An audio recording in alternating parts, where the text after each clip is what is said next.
Bueno, ya empezaste a grabar.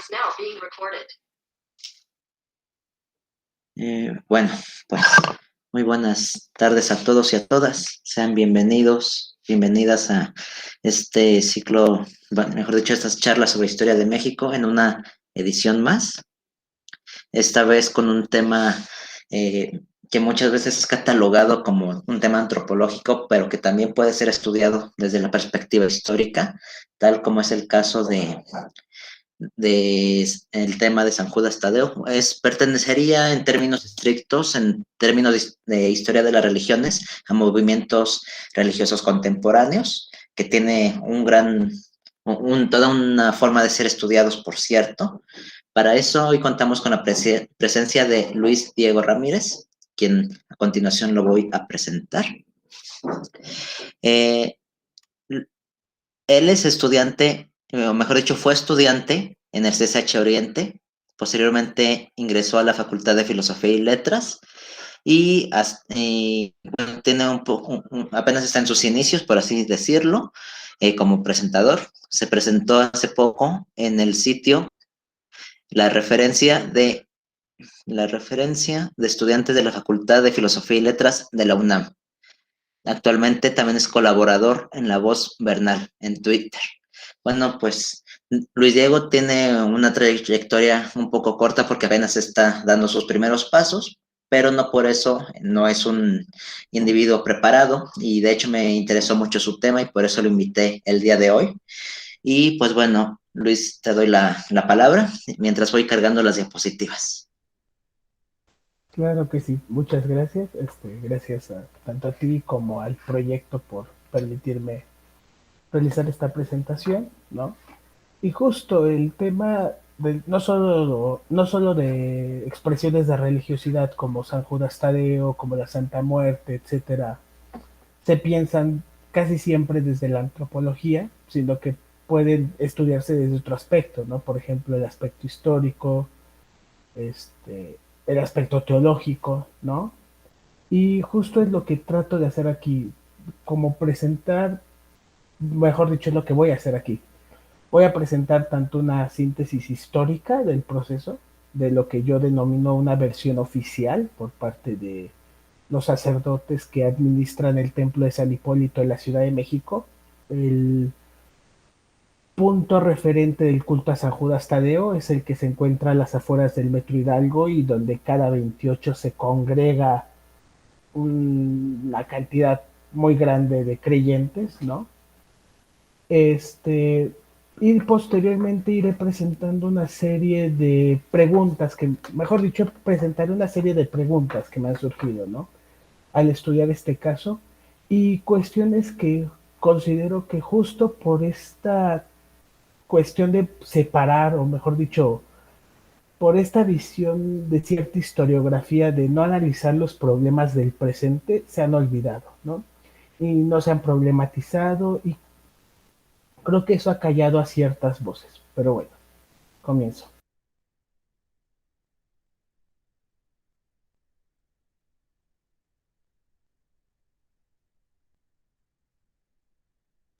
Ya está la presentación. Ah, ya me cargo. Bueno, este, la siguiente, por favor. Bueno, les comentaba, ¿no? Vamos a ubicarnos. El culto a San Judas Tadeo se expresa no solo en el templo de San Hipólito, que es donde yo me enfoco, sino en calles, en casas, en pequeños altares, ¿no? Es un culto muy heterogéneo, ¿no?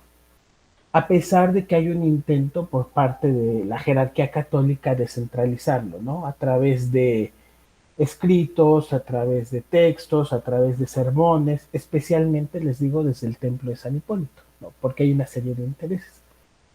Pero bueno, la siguiente, por favor. Aquí está un pequeño índice.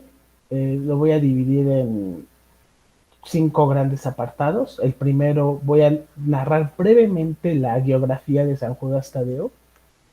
En la siguiente platicaré un poco sobre el templo de San Hipólito, que es un espacio sagrado que va más allá de San Judas Tadeo, ¿no? Tiene una historia muy rica relacionada con la conquista, ¿no? Que este año cumple 500 años.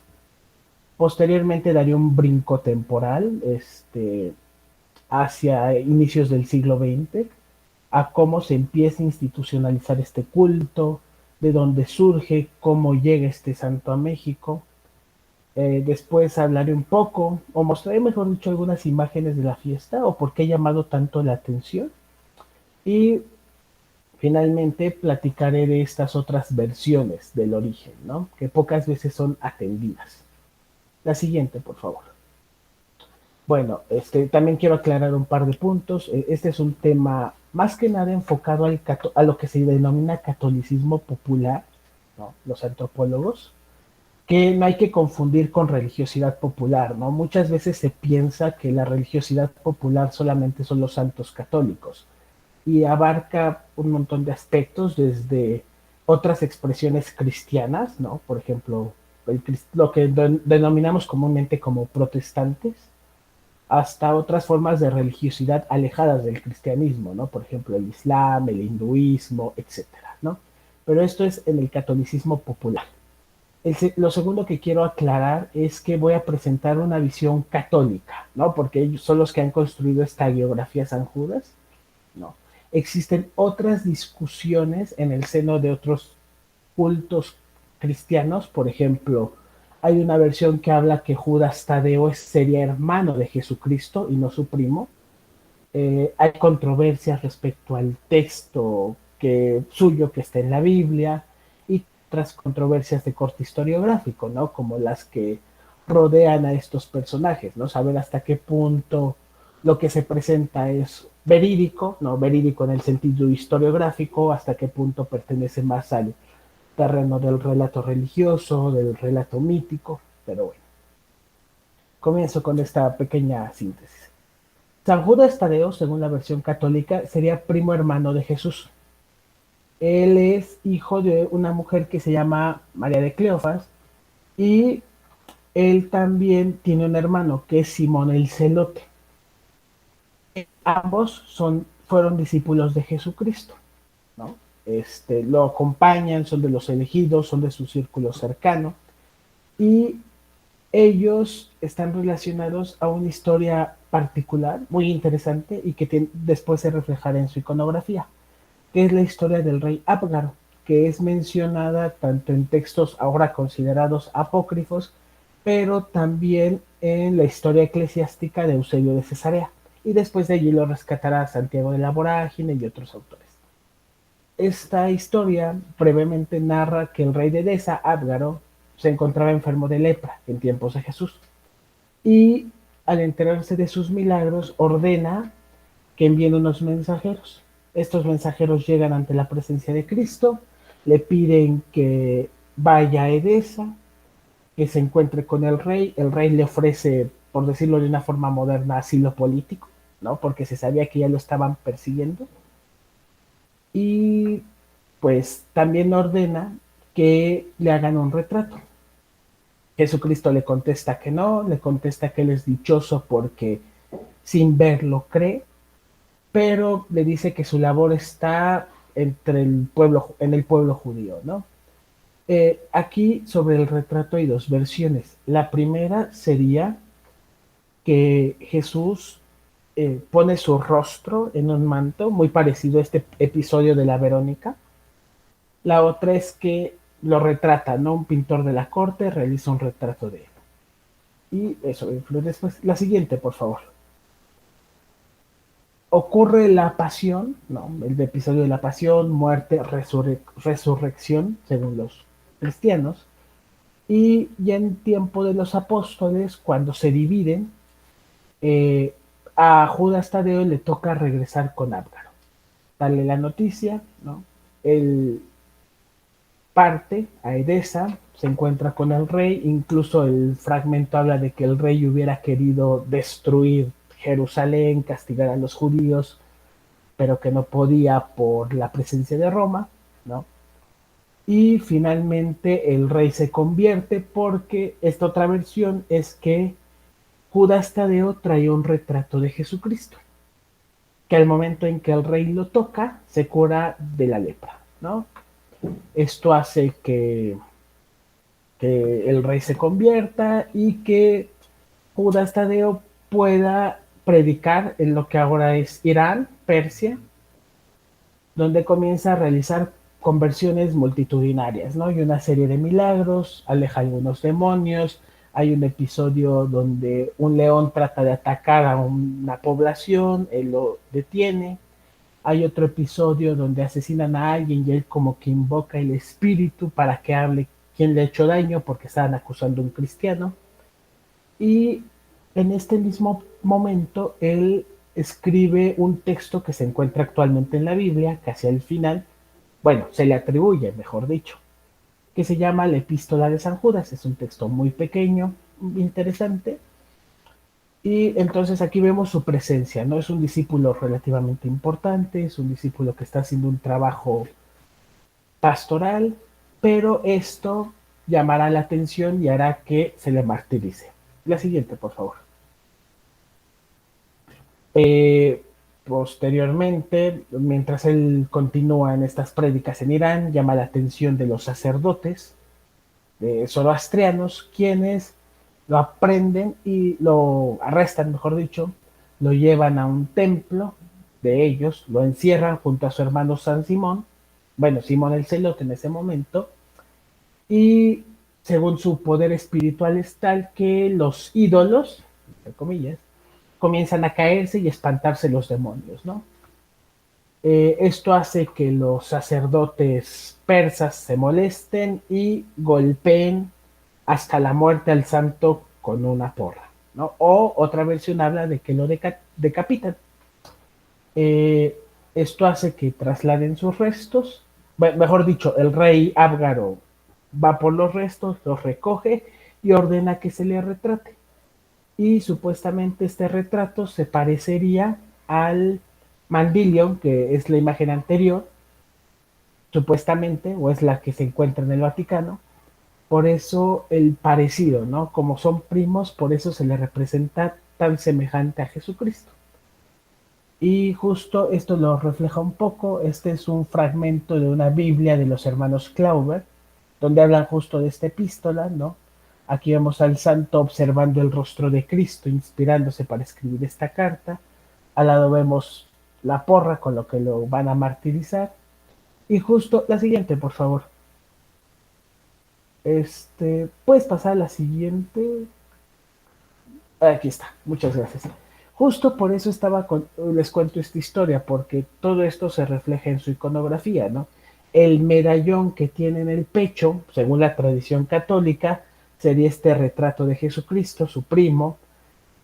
Trae una vara, un báculo en la mano, que sería por la prédica que realiza. A veces trae un garrote por el martirio o una hacha.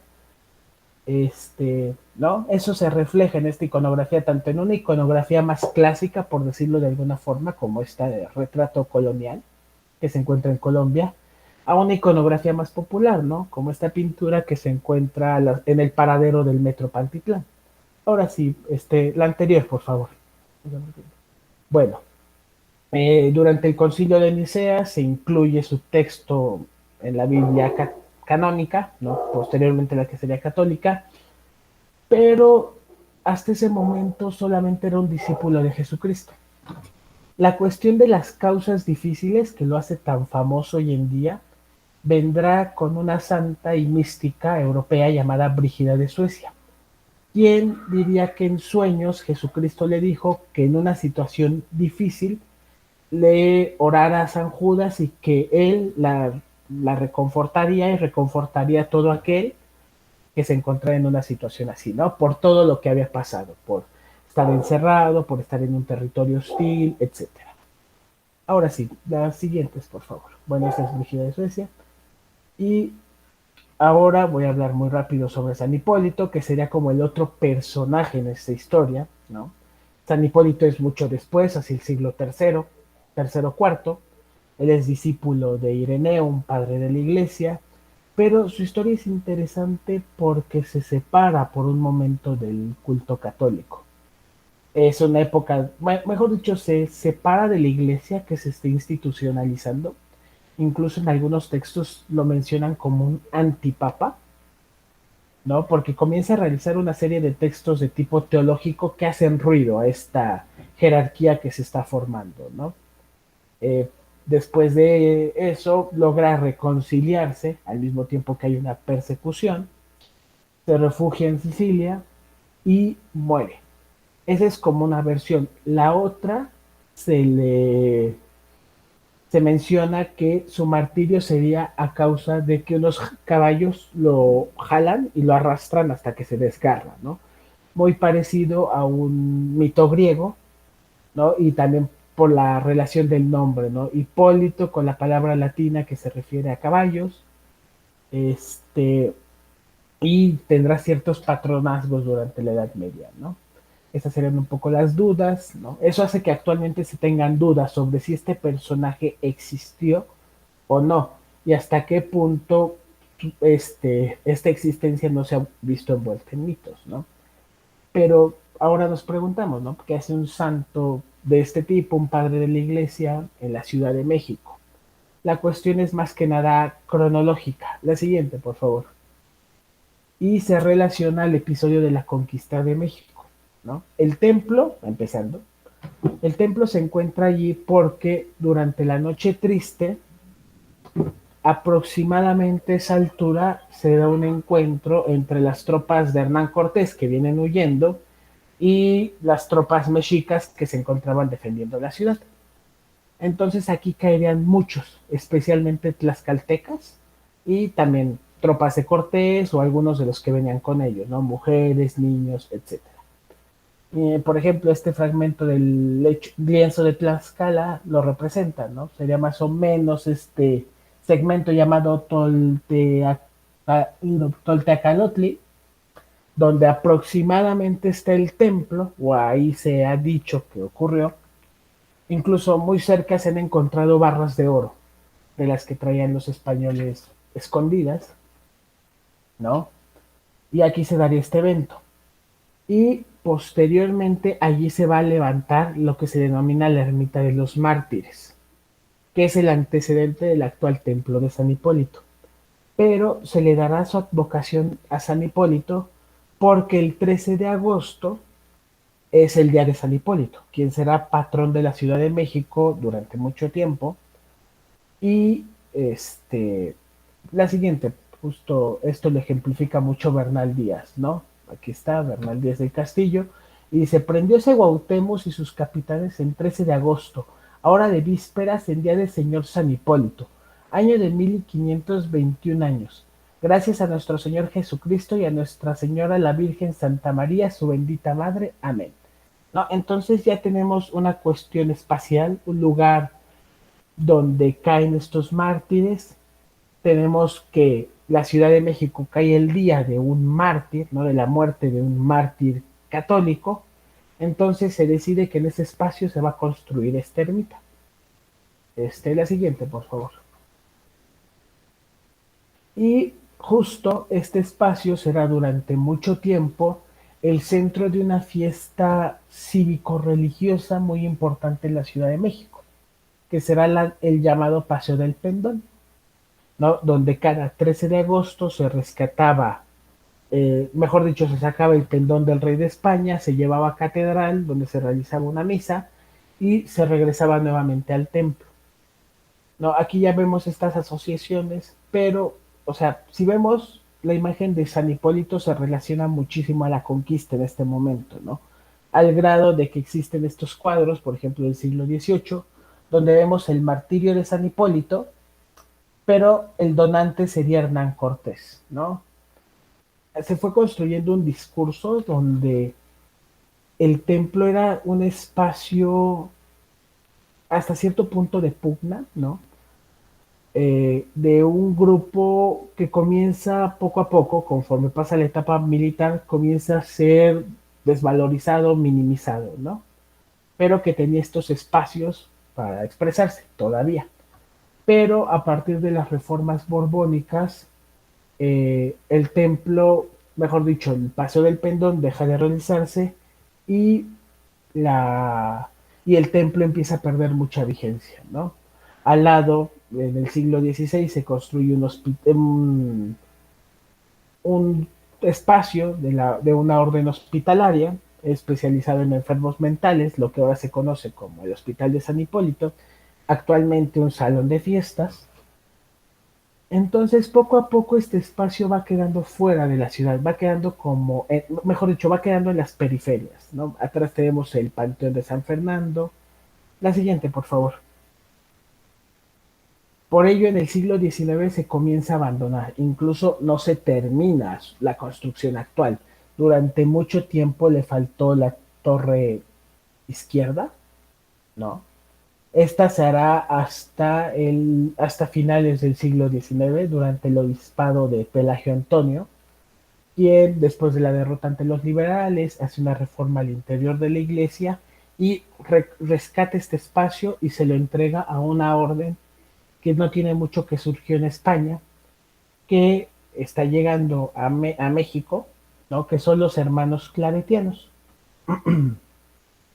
Esta orden llega en 1892, se establece en el templo y comienza a realizar una serie, se me fue el término, como su especialidad son las personas invidentes y sordas, entonces comienzan a realizar un trabajo, ¿no? Por eso los colocan a las periferias, un lugar donde hasta la actualidad, por desgracia, hay mucha indigencia, ¿no?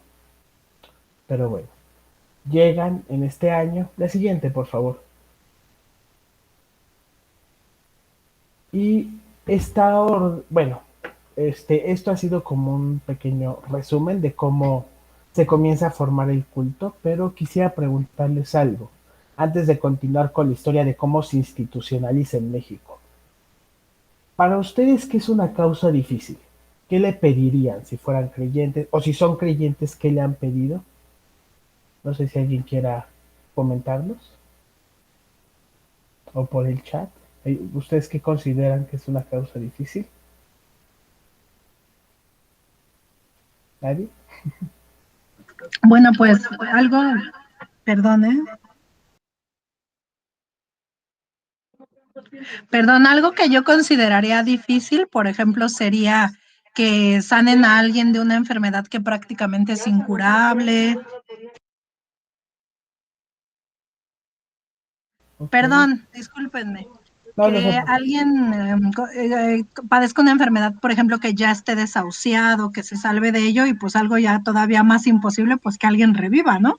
Pero bueno, como eso ya está mucho más severo, pues eso sería salvar a alguien de una enfermedad que está destinado a la muerte, por ejemplo. Sí, esa es una. Aquí nos comentan en el chat que aquello que no se puede lograr por medios humanos, sino por acto de la providencia también. ¿Alguna otra causa difícil que consideren? ¿Para ustedes qué podría ser una causa difícil? ¿O que no? Bueno, no, se piensan como causas difíciles especialmente en tres aspectos. La cuestión de la salud, la cuestión económica y la cuestión de relaciones personales de familia, ¿no? Esto se va a potenciar más en la actualidad, pero más o menos es lo que se ha encontrado en los trabajos antropológicos como causas difíciles, ¿no? Y pues en un ambiente de crisis económica, en un ambiente de crisis social, esto se va a potenciar. Y lo pregunto ahorita justo porque el relato sobre la llegada de San Judas Tadeo, no solo a México, sino a otras regiones, tiene mucho que ver con esta cuestión de las causas difíciles, especialmente con la económica. La siguiente, por favor. Los claretianos dicen que el culto llega a México, que el culto inicia oficialmente en Chile, no, en la región de Santiago, donde se tiene un culto también muy fuerte a San Judas Tadeo, y donde ellos lo rescatan, ¿no? Según su versión, los sacerdotes, los misioneros, comienzan a ver que es un santo muy milagroso, que se dan muchas estampitas con la imagen de San Judas Tadeo y que ayuda mucho a la población, ¿no? Especialmente se encomiendan a él los mineros, las prostitutas, ¿no? son estos dos sectores, ¿no? Personas que están en trabajos de mucho peligro, están en trabajos de situaciones de riesgo, de precariedad económica, etcétera. De allí va a llegar a Estados Unidos a través de un sacerdote llamado James Todd, que él comenzará a trabajar, la siguiente, por favor, comenzará a trabajar en Chicago, en una iglesia relativamente nueva, en una comunidad migrante, que es Our Lady of Guadalupe, Nuestra Señora de Guadalupe, que en la actualidad sigue funcionando, sigue siendo un espacio del catolicismo en esa región.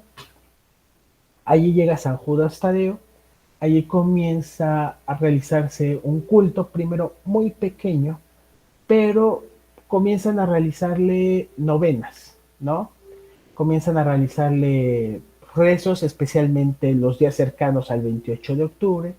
Y aquí la historia es muy interesante porque en 1929 comienzan a realizarle una serie de novenas, pero el 28 de octubre de 1929, entre el 28 y el 29 y toda esa semana, se da en Estados Unidos la situación del crack de la bolsa de valores y lo que inicia esta crisis económica, lo que llevaría a la Gran Depresión.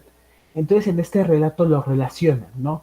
Como que se viene esta gran prueba, como que va a comenzar la gente a recurrir a este santo por la crisis económica. No solo es por el poder del santo, sino porque los claretianos tienen una serie de ayudas sociales, ¿no? Ofrecen comidas, ofrecen algunos trabajos, ofrecen formas de ganar económicamente que complementan con estas novenas y con estampitas, que es algo que continúa. Y así San Judas Tadeo se granjea varios patronazgos.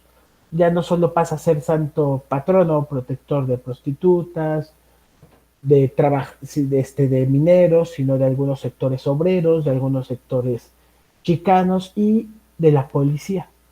¿No? Aquí vemos este desfile en 1932, que se celebró, ¿no? En honor a San Judas, y justo la Liga de Policías llevó este carro alegórico, ¿no? Vemos aquí a los oficiales y en la parte de atrás a San Judas Tadeo, ¿no? Entonces, la siguiente, por favor. De Chicago comenzaría a llegar a México por la migración. Esta es una versión, ¿no? Lo repito. Comienza a llegar por medio de los migrantes que comienzan a popularizar el culto y que comienzan a realizar novenas también, ¿no? Pero en los 20, 30 hasta los 80 el culto no hace mucho clic realmente, ¿no? El culto no llama tanto la atención. Tenemos otras imágenes, especialmente la Virgen de Guadalupe, que continúan teniendo esos espacios hasta 1982 a causa de la crisis económica. Posteriormente, en el 85 viene el sismo. Esta es una región muy golpeada por el sismo del 85, pero el templo se mantiene, ¿no? No se cae, no sufre muchos daños relativamente. Entonces se vuelve un espacio que poco a poco comienza a aglutinar a los creyentes y comienza a aglutinar a muchas personas que se sienten en una situación complicada, ¿no? Que sienten que están teniendo muchas causas difíciles. Comienzan a perder el trabajo o tienen una precarización laboral muy fuerte. A nivel familiar comienza a haber muchas rupturas. A niveles de seguridad se comienza a ver muchas situaciones. Disculpen un momento.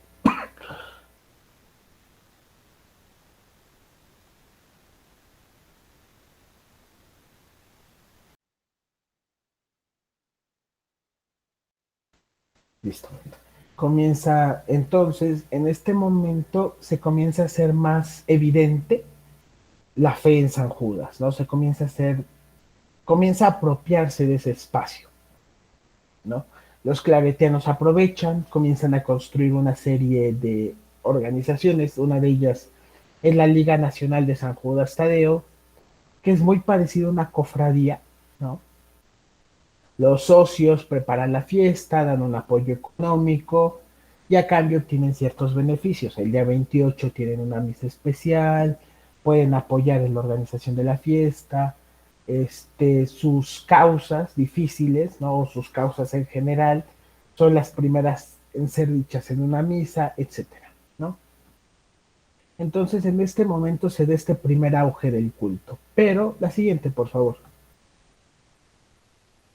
Y un reflejo de esto es que, según la versión oficial, esto falta corroborarlo con documentación, con otra clase de fuentes, en 1982 ya se tenían estas imágenes, ¿no? Son las que actualmente ocupan el templo, no se sabe, al parecer son de inicios del siglo XX, pero originalmente estaba San Hipólito en el centro, ¿no?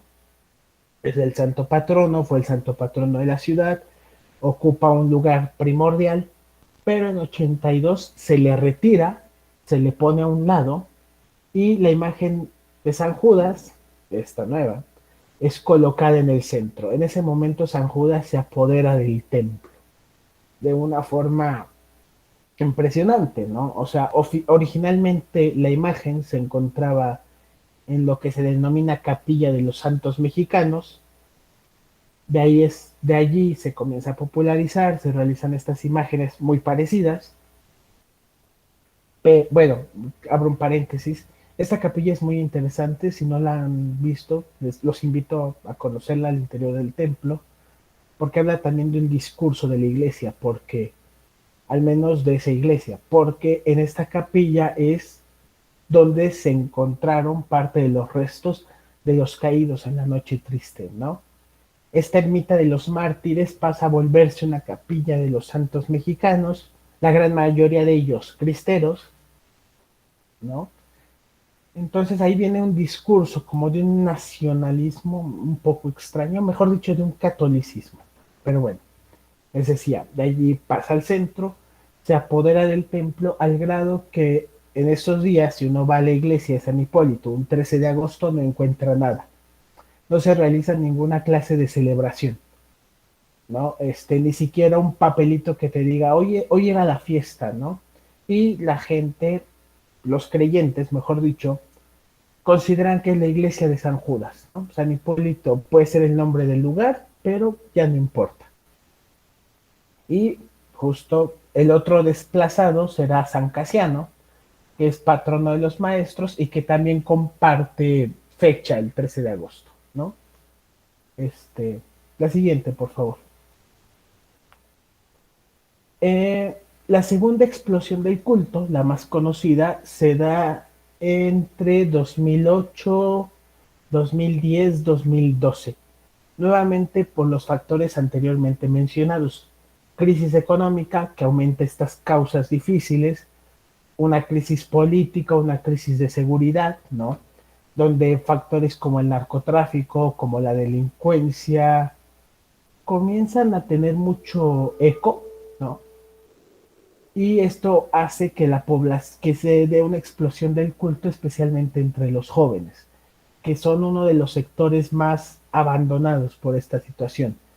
Son un sector que ve su futuro incierto, son un sector muy cercano a la violencia, son un sector que comienzan, no que comienzan, porque estos fenómenos ya venían desde antes, pero ven desintegraciones familiares, producto a través de la cuestión económica, de la cuestión de salud, en un momento donde la llamada guerra contra el narco comienza a ser mucha mella, comienza a ocupar un espacio especial en los medios de comunicación. Entonces esto populariza el culto, ¿no? Después viene una pequeña crisis sanitaria, la de la influenza, que de allí viene esta imagen, que como que también influye, ¿no? Hay muchísimas, se hicieron varias notas al respecto, ¿no? Por ejemplo, de aquí vienen estas imágenes, y que comienzan a ver estas necesidades, ¿no? Y los jóvenes como este sector que es el que está pidiéndole a San Judas. Y esto explota el interés académico, especialmente de los antropólogos, que comienzan a realizar una serie de estudios especialmente enfocados en la juventud y en la creación del espacio. Un espacio tradicionalmente considerado de cierta élite novohispana, que pasa a ser tomado por personas de las periferias de la ciudad, ¿no? Aunque les comento, apenas estaba revisando una tesis muy reciente que busca invertir esta idea de que la ermita de los mártires era un espacio ya periférico que nuevamente y que estos grupos comúnmente se congregaban en él, ¿no? Habría que, ¿no? Ambas me parecen muy interesantes, pero justo esta situación de las periferias tomando el control del templo es lo que llama mucho la atención, ¿no? La siguiente, por favor. Porque si uno analiza de dónde viene el creyente de San Judas Tadeo, se dará cuenta que son de las periferias de la Ciudad de México, periferias no solo en cuestión geográfica, sino en cuestión social, ¿no? La delegación Cuauhtémoc aparece como uno de los principales centros, pero son otras periferias, ¿no? Por ejemplo, el barrio de Tepito, la colonia Guerrero, Tlatelolco, no zonas que a pesar de estar en el centro geográfico, tienen una precarización social, económica, etcétera, ¿no? También en estos momentos, a raíz de la crisis de los 80, San Judas comienza a ser muy socorrido por los comerciantes informales, ¿no? Por eso zonas como Iztapalapa, como Ciudad Neza, como Ecatepec, comienzan a tener mucha fe en él, comienzan a realizar peregrinaciones a ese lugar, las famosas mandas de cada 28, y les digo, esto hace mucho ruido, esto comienza a llamar mucho la atención, pero también genera muchos estereotipos en este momento, ¿no? Ahorita ahondaré un poco en la cuestión de los estereotipos. Pero bueno, aquí está el mapa, las principales regiones de donde provienen. La siguiente, por favor. Y esta cuestión influye no solo la cuestión espacial, no, también influye mucho, como les mencionaba, también se vuelve un espacio que comienza a tomar otras cuestiones sagradas. Un ejemplo de ello es a las afueras del Metro Hidalgo, donde se encuentra esta loseta de piso del metro, donde se ha visto una imagen de la Virgen de Guadalupe, ¿no? Y que actualmente tiene una pequeña capillita al lado del templo. Esto le da una mayor sacralidad al espacio y ayuda a que se considere de esa forma, ¿no? La siguiente, por favor. El templo se ha visto beneficiado económicamente como la orden, tanto por esta construcción que hace que ellos se apropien de este San Judas, ¿no? Y realizan un montón de cuestiones. Por ejemplo, hay una marca de agua de San Judas Tadeo, hay una serie de donaciones respecto a San Judas Tadeo, existe la cofradía, donde el templo ve un interés económico y también un interés doctrinal. Uno entra al templo y en estos anuncios parroquiales o invitaciones a escuela de pastoral, a grupos juveniles, uno ve a San Judas Tadeo, no ve ni a Dios Padre, ni a la Virgen de Guadalupe, ni otra imagen, ¿no? Entonces para ellos es importante continuar con esta historia, rescatarla y decir, nosotros trajimos el culto a la Ciudad de México, ¿no? Aquí vemos estos anuncios, incluso la entrada del templo, la fachada original, se encuentra muy dañada porque han colocado una lona para proteger la zona del comercio, para proteger a los creyentes cuando están esperando, ¿no? Entonces se habla de un poco como de borrar este pasado, esta situación anterior del templo, ¿no? Y que se vuelva completamente de San Judas y tal vez de los mártires que tienen en la capilla de al lado, pero hasta allí, ¿no? Lo que les mencionaba hace un momento de que el de San Hipólito no se menciona nada, etcétera. La siguiente, por favor. Esto influye, y esto lo he pensado últimamente, a raíz de un texto y de una plática sobre el caso de San Simón en Guatemala. Este no es Simón el Celote, el hermano de Cristo, sino es un santo popular que relacionan a una divinidad maya. Este santo se adora mucho en la frontera México-Guatemala, especialmente tiene un patronazgo sobre las prostitutas, sobre los migrantes, Pero, por una parte, ocurrió aquí algo muy parecido a lo que ocurre en San Hipólito. El templo era San Judas Tadeo, que está aquí al lado. Lo quitan del centro, colocan esta imagen que no es aceptada por la iglesia, pero lo que me llamó la atención y lo que relaciono con esta versión oficial es una. Lo celebran el mismo día, el 28 de octubre. Cuando yo leí por primera vez eso, mi mente medio historicista dijo, ah, pues sí, San Simón el Celote y San Judas Tadeo. Pero con el trabajo antropológico, cuando se le pregunta al creyente por qué, construyen una relación entre Judas Tadeo y Judas Iscariote. Y por eso este santo lo relacionan a este día, porque San Simón es un santo que tiene una relación más humana con sus creyentes, que no es un santo completamente bueno, que es un santo que si no te cumple lo encierras, que si no te cumple no lo bañas, que es un santo con características muy sexuales, ¿no? Y que relacionan en ocasiones con Judas Iscariote. Entonces, he comenzado a realizar una serie de trabajo con los creyentes, preguntándoles, cómo, ellos por qué consideran que el santo se les celebra en ciertas fechas, ellos cómo consideran que llegó a México, ellos cómo se enteran del culto, que son cuestiones que muchas veces olvida la historiografía, justo por enfocarse en el documento oficial, en las fuentes de archivo, ¿no? Y que muchas veces callamos estas voces, ¿no? Esta voz del creyente lo, lo volvemos un objeto totalmente, ¿no? Y olvidamos como estas opiniones. Entonces decimos, sí, el creyente considera, no, mejor dicho, el creyente ve estas cuestiones de acuerdo a estos autores, etcétera, etcétera, pero no les preguntamos, no vemos cómo ellos comprenden esta realidad religiosa. Y creo que esto es importante y por fortuna, ¿no? Tenemos la oportunidad de realizarlo porque las fuentes están allí, ¿no? Bueno, esto es un poco de estas otras versiones que ejemplifico con este santo, ¿no? Que es muy interesante, les recomiendo buscar un poco sobre él. Pero bueno, la siguiente, por favor. Oh, y como les decía, ¿no? Este culto sigue allí.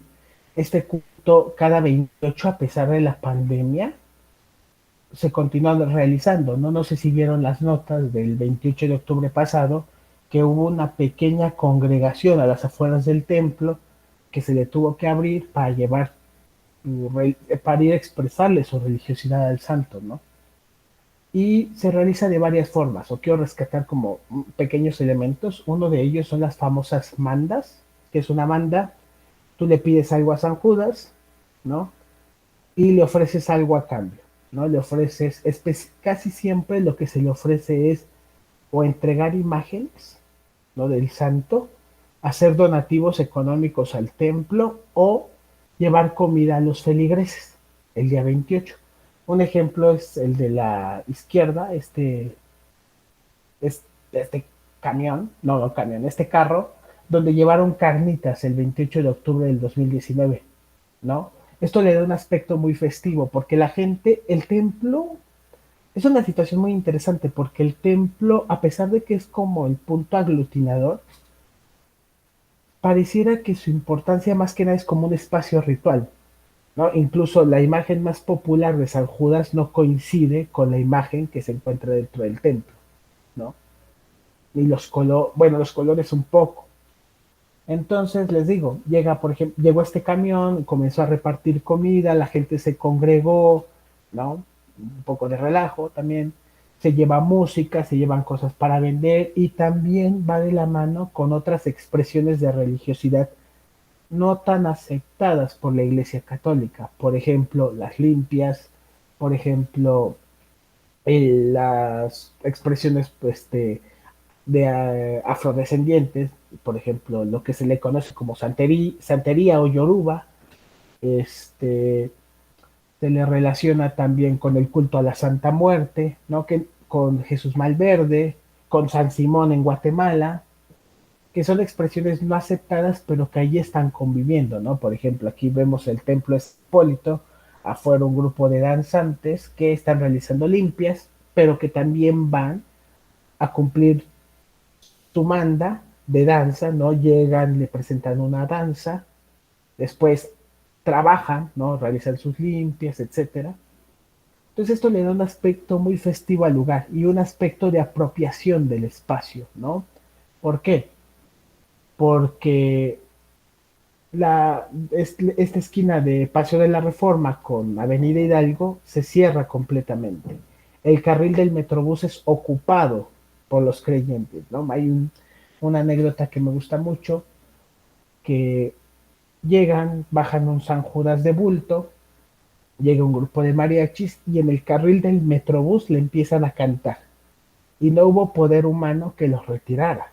Llegaron los oficiales, no pudieron, una persona les empezó a gritar de cosas desde el Metrobús y no pudieron, porque yo siento que es una forma justo de apropiarse de ese espacio y decir, esto también es mi ciudad, esto también es donde yo puedo expresar mi religiosidad, ¿no? Entonces, la siguiente, por favor. Lo que les mencionaba, ¿no? De la unión con otros cultos y que también la fiesta no solamente se lleva en este espacio, ¿no? Por ejemplo, en la Merced hay cierto culto relacionado especialmente con la Santa Muerte, con la brujería, ¿no? A grandes rasgos. Pero también, por ejemplo, en Ciudad Neza es de donde es este cartel de las carnitas gratis, ¿no es cierto? Es en el paradero de Pantitlán también. En Iztapalapa, en muchas regiones se ponen pequeños altares y se replican estas fiestas religiosas, ¿no? Pero muchas veces estas se hacen cuando ya regresaron de San Hipólito, porque hay una imagen o una serie de imágenes por familia que se llevan a bendecir, ¿no? Este, por ejemplo, donde yo vivo cerca hay una imagen de San Judas que consideran en la colonia, en el barrio, muy milagroso, ¿no?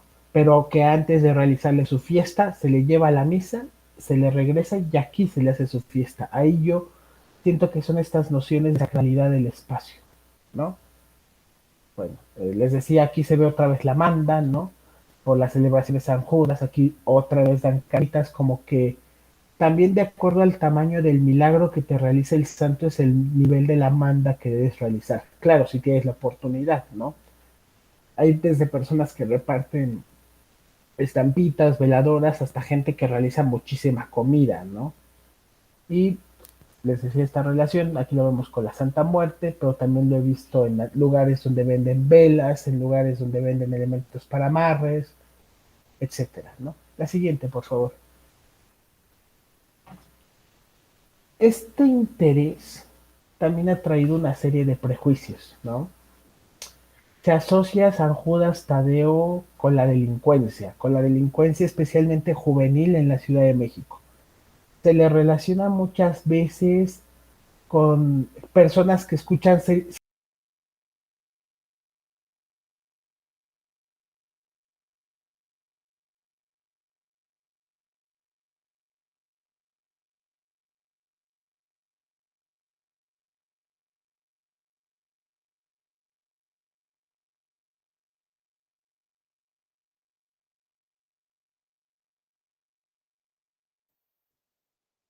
Perdimos a nuestro expositor.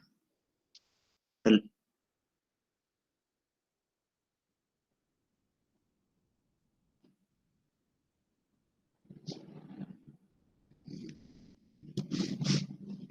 Diego, ¿ya volviste? Ya, perdón, tuve un problemita con mi internet. ¿Sí me escucho? Sí, sí te escuchas. Ok, Deja, vuelvo a compartir. sí. Este, ¿Dónde me quedé? ¿O qué fue lo último que se escuchó? Estabas hablando sobre cómo se relaciona a San Judas, bueno, en general la religiosidad, con el aspecto de pobreza. Ah, sí, justo, ¿no? O sea, se le relaciona esta y otras imágenes con la pobreza, con la delincuencia, con la ignorancia, ¿no? El creyente es ignorante, el creyente es tonto, el, ¿no? Una serie de estereotipos, de estigmas que lo afectan, ¿no?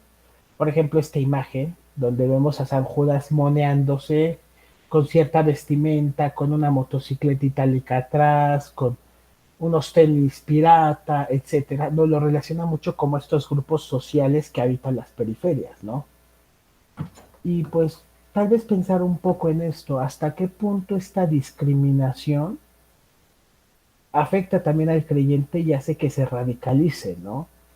O hace que se cierre, ¿no? Porque muchas veces al pensar en el laicismo, se piensa que todas las formas religiosas son contrarias, ¿no? Tal vez un poco más una cuestión de respeto, una cuestión de, sí, de respeto principalmente, ¿no? Y esto se ha potenciado con la pandemia como muchas cosas, ¿no? Especialmente a través de redes sociales.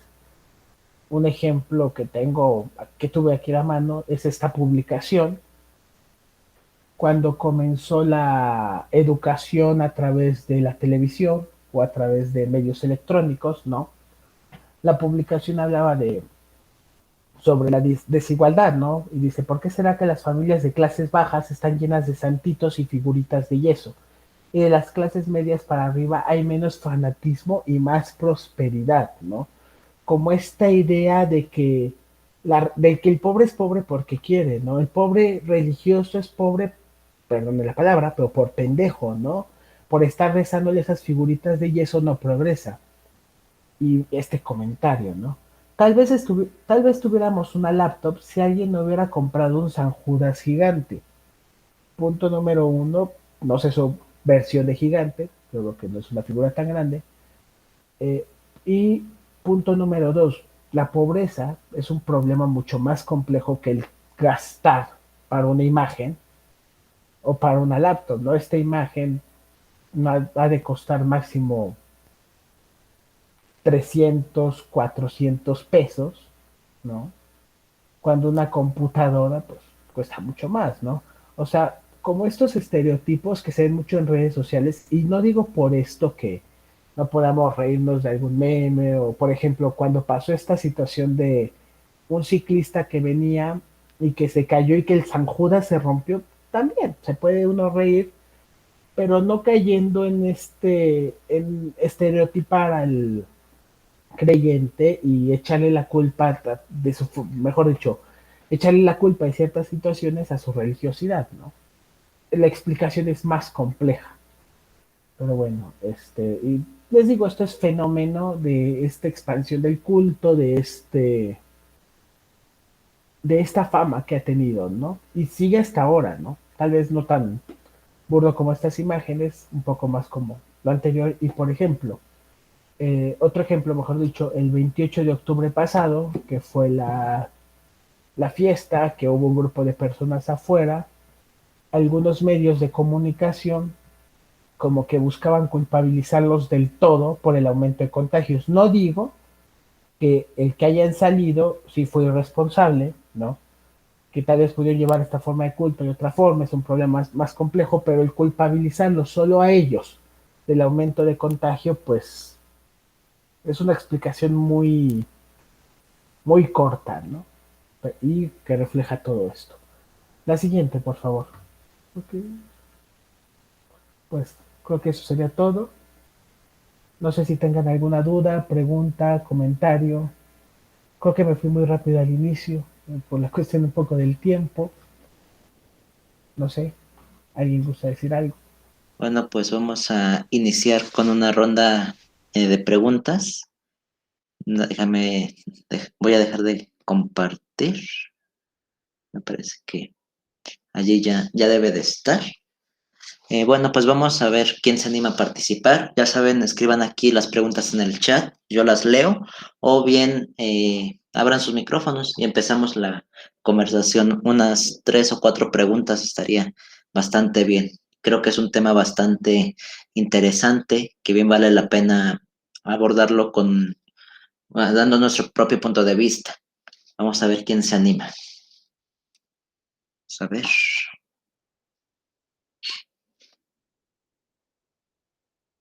Bueno, bueno, en lo que alguien más se anima, ya saben, escriban aquí en el chat su turno, para que les dé su turno. Me gustaría rescatar esto del aspecto de decir que el pobre es religioso y que prácticamente la clase media y el que tiene dinero es o ateo o laico, ¿no? Creo que incluso sería más correcto el término ateo. Hoy en día como que se busca que esté de moda el ateísmo, como que se asocia el ateísmo con una gran importancia para progresar, ¿no? Ahora que también vale la pena cuestionar el término de progreso. ¿Qué es progreso?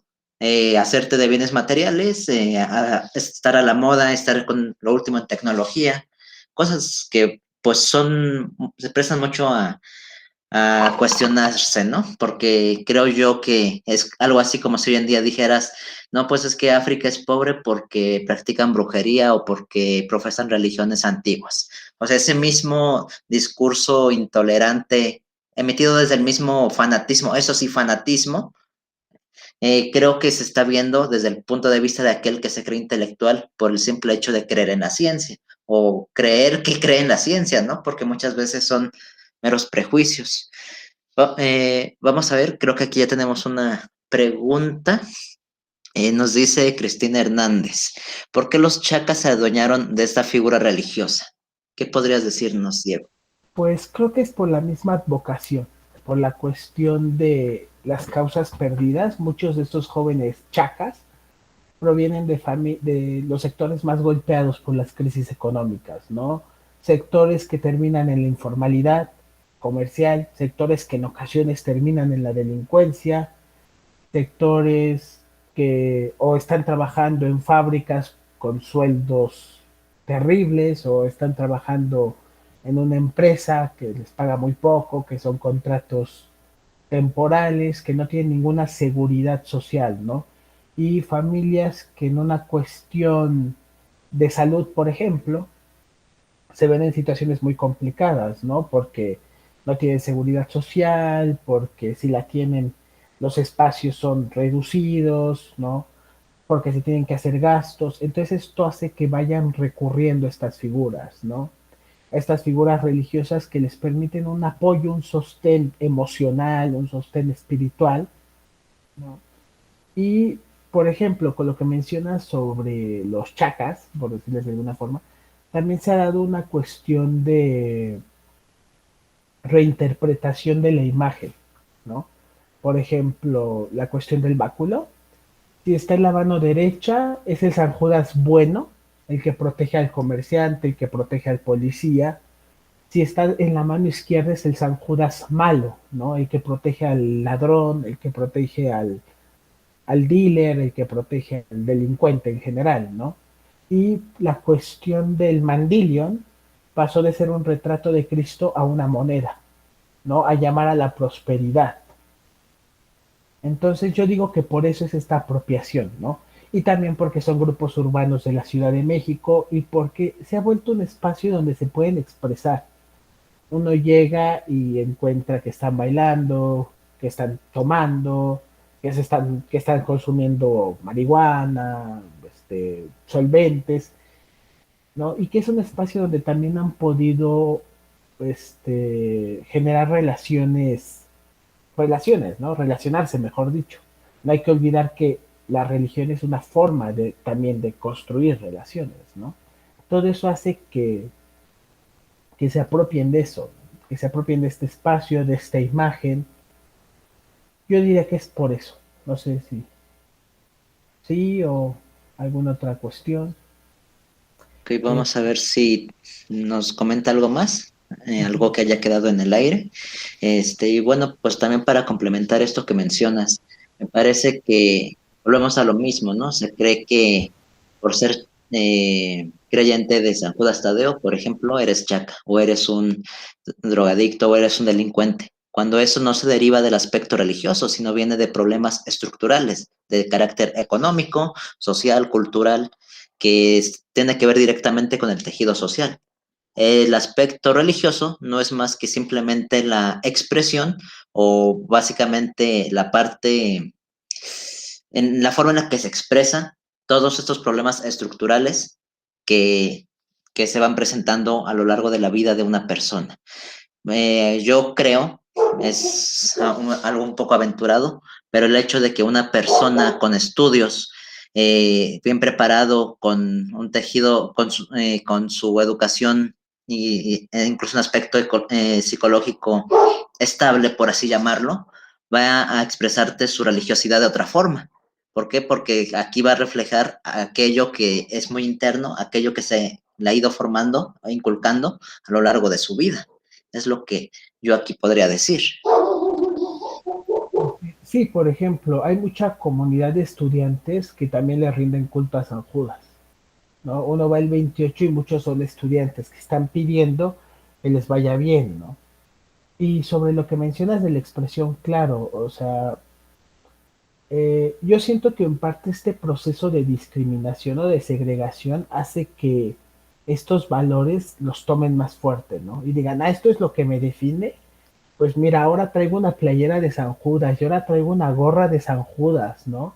Y pongo mi altar en la calle porque es mi espacio, ¿no? Y tal vez otros sectores les cuesta más, ¿no? Tal vez clases medias, clases altas ya no lo hacen, ¿no? Justo por estas dinámicas discursivas. Pero también otra cuestión, las clases medias y las clases altas tienen otras formas de religiosidad.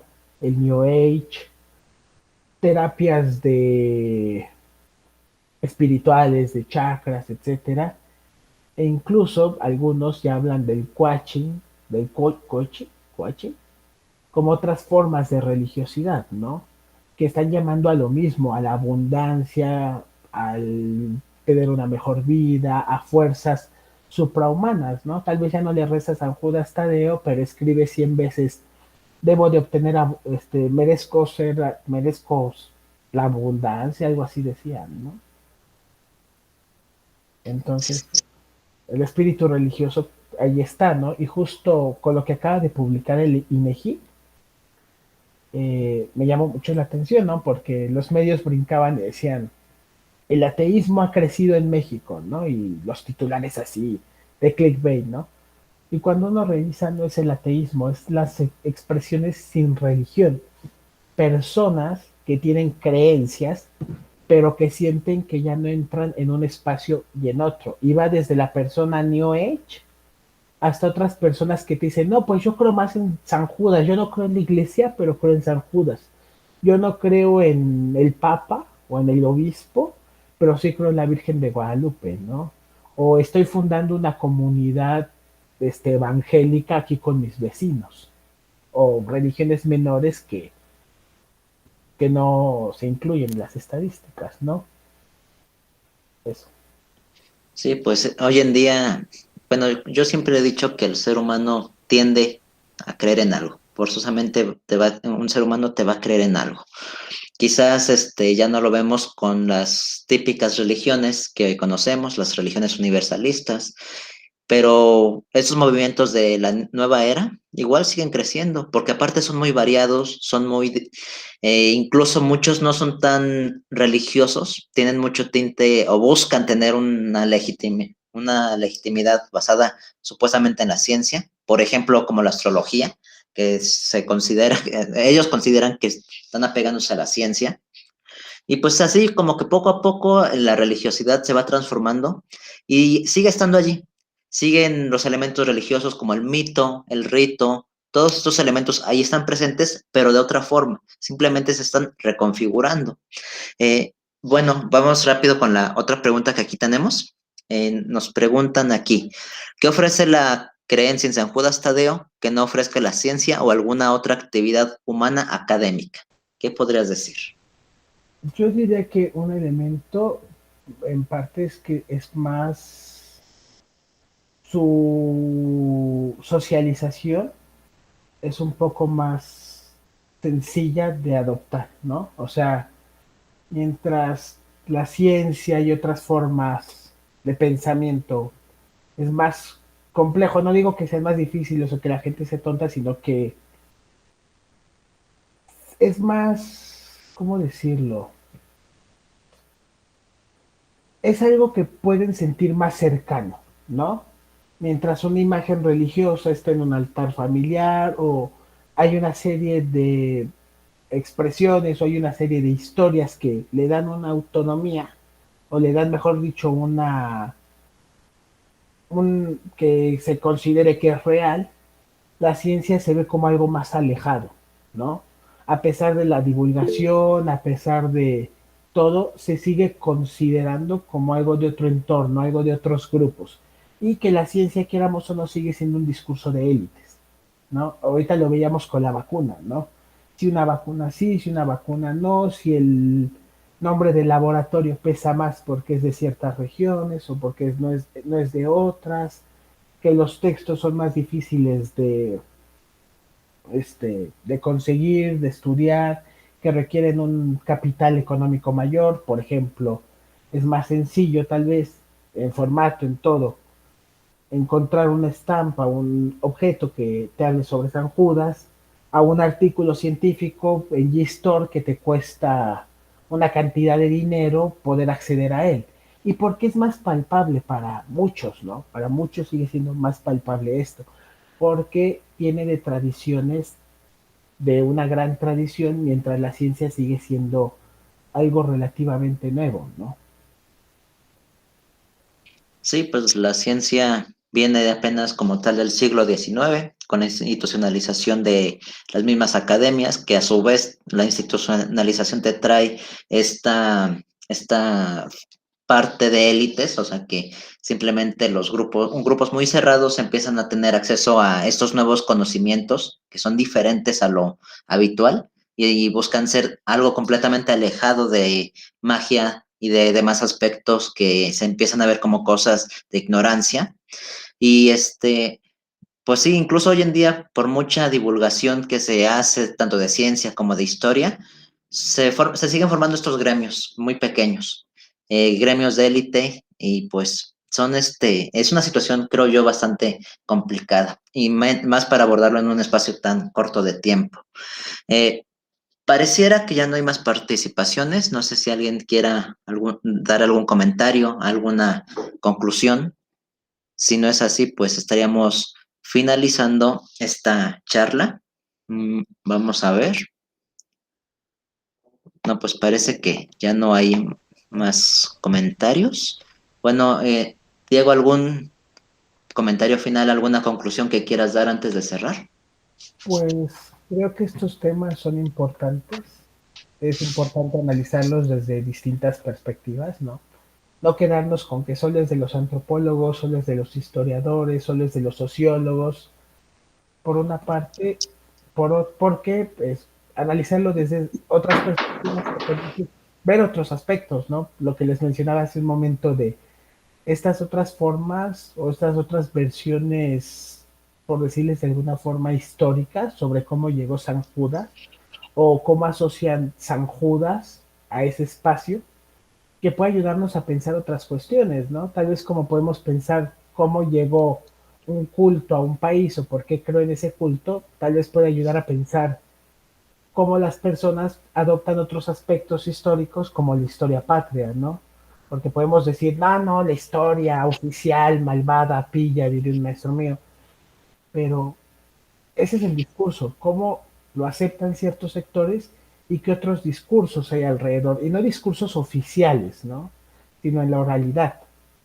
Y que lo más importante de esto es recordar que este sujeto es un sujeto histórico, es un sujeto que está llevando a cabo su religiosidad, que hay que respetarlo, y como también que esperemos que nos respeten a nosotros, también.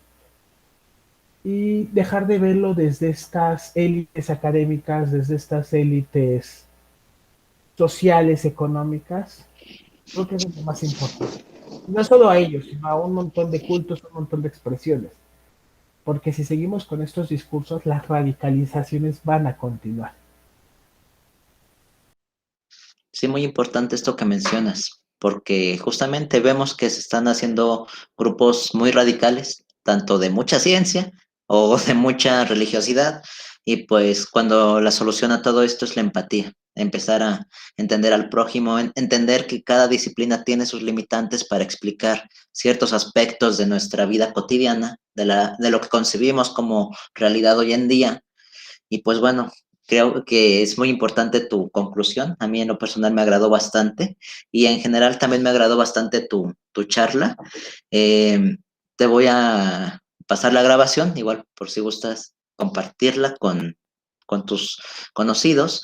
Y en cuanto se me autorice, te estaré entregando tu constancia por haber participado. ¿Te parece? Vale, muchísimas gracias. Gracias a todos por escucharme, por darme este tiempo.